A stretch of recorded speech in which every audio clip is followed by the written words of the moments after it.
নমস্কার বন্ধুরা, রীতা কিচেন হাউসের পক্ষ থেকে জানাই স্বাগত। আশা করি আপনারা সবাই ভালো আছেন। চলে এসেছি প্রতিদিনকার মতন নতুন একটি রেসিপি নিয়ে। আজকে করব নরম তুলতুলে জলে ভাপা স্পঞ্জি কেক, যেটা আপনারা চায়ের সাথে অনায়াসে বানিয়ে পরিবেশন করতে পারেন।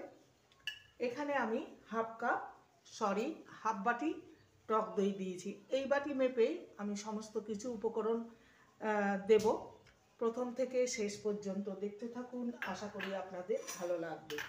এই হাফ বাটি টক দইয়ের সঙ্গে দিয়ে দেবো হাফ বাটি গুঁড়ো চিনি। ভালো করে মিশিয়ে নেব। দইয়ের সাথে চিনিটাকে ভালো করে মিশিয়ে নেব।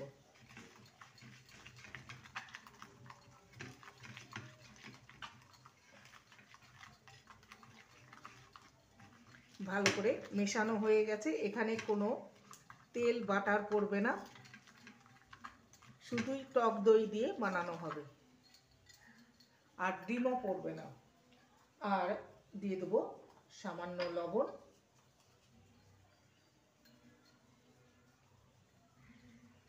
লবণটাকে দিয়ে ভালো করে মিশিয়ে নেব। ভালো করে মেশানো হয়ে গেছে। এবারে ওই বাটিরই এক বাটি সুজি নিয়েছি, দিয়ে দেবো। এখানে গরুর দুধ নিয়েছি আমি, দুধ দিয়ে এটাকে ব্যাটারটা রেডি করে নেব। গরুর দুধকে জাল দিয়ে ফুটিয়ে ঠান্ডা করে নিয়েছি। আপনারা চাইলে জলও দিয়ে করতে পারেন, তবে দুধ দিয়ে করলে এর স্বাদটা খুবই ভালো হয়। ভালো করে মিশিয়ে নেব।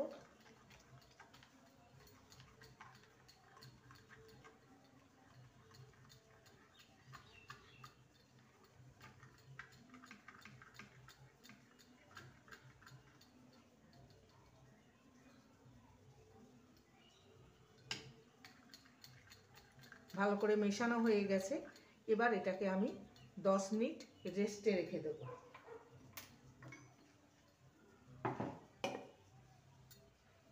10 মিনিট হয়ে গেছে, রেস্টে রেখেছিলাম। ঢাকনাটা খুলে দেখে নেব।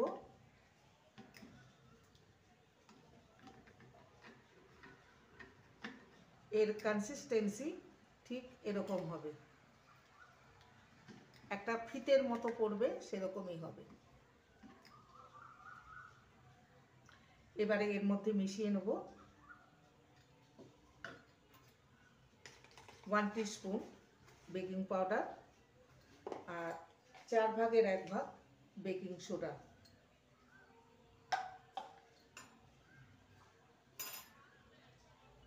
এই বেকিং পাউডার আর সোডার মধ্যে সামান্য আমি দুধ দেব।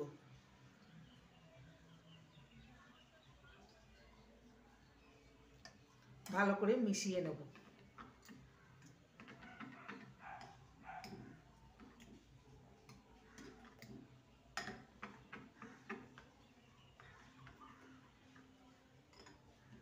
ভালো করে মেশানো হয়ে গেছে। এবারে একটা সুন্দর ফ্লেভারের জন্য দিয়ে দেব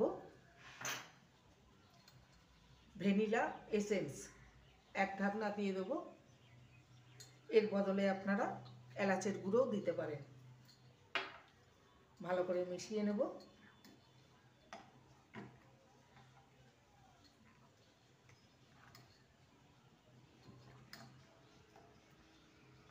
ব্যাটারটা একদম রেডি হয়ে গেছে, দেখতেই পাচ্ছেন। এবারে আমি এখানে কিছুটা টুটি ফুটি নিয়েছি, ইয়েলো আর রেড কালারের। গ্রিন কালারেরটা আমার কাছে নেই এখন।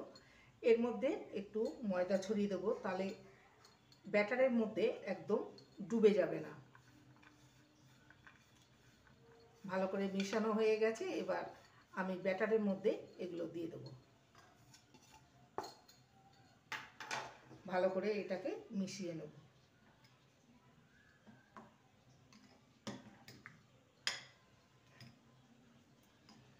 মেশানো হয়ে গেছে। এবার বাটির মধ্যে আমি এগুলোকে ঢেলে দেব। এবার একটি পাত্রের মধ্যে আমি 4টে বাটি নিয়েছি। বাটির মধ্যে আগের থেকে তেল বুলিয়ে নিয়েছি। এবার ব্যাটার দিয়ে দেবো, তবে ভর্তি করে দেব না, অর্ধেক দেব।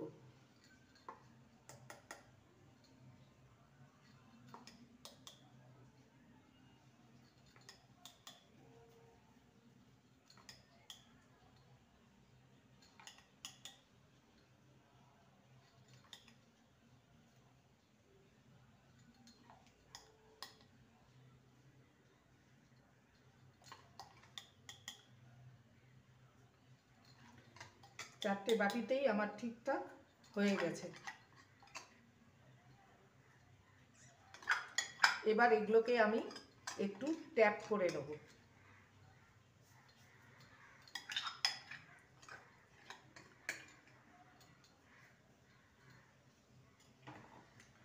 এগুলোকে একটু ট্যাপ করে নেব এইভাবে। প্রত্যেকটা বাটি ট্যাপ করে নেব।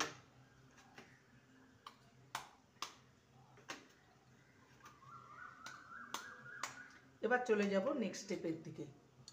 আমি আগের থেকে গ্যাসে কড়াই চাপিয়ে দিয়ে জলটা ফুটতে দিয়েছিলাম, আর একটা স্ট্যান্ড বসিয়ে দিয়েছি। এবার বাটিগুলো, থালা সমেত বাটিগুলো দিয়ে দেবো। এবার ঢাকা দিয়ে 10 মিনিট হতে দেব। 10 মিনিটেই এগুলো রেডি হয়ে যাবে, 10 থেকে 15 মিনিট। প্রায় 15 মিনিট পর ফেরত আসলাম।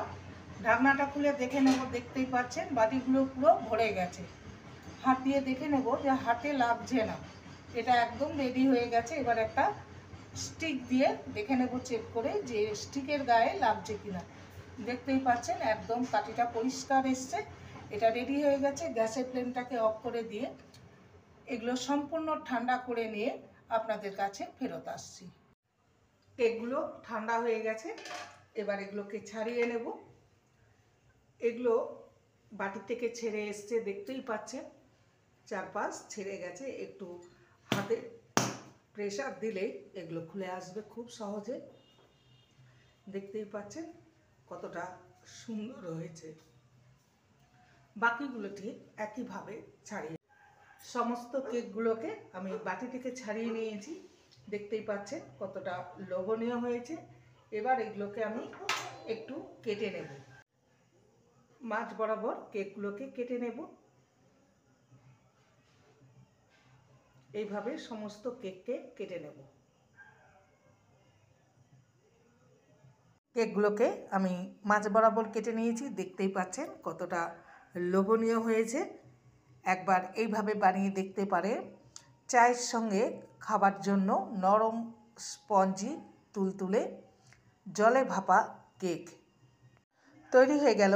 আজকের রেসিপি নরম তুলতুলে স্পঞ্জি জলে ভাপা কেক চায়ের জন্য পরিবেশন করতে পারেন বানিয়ে।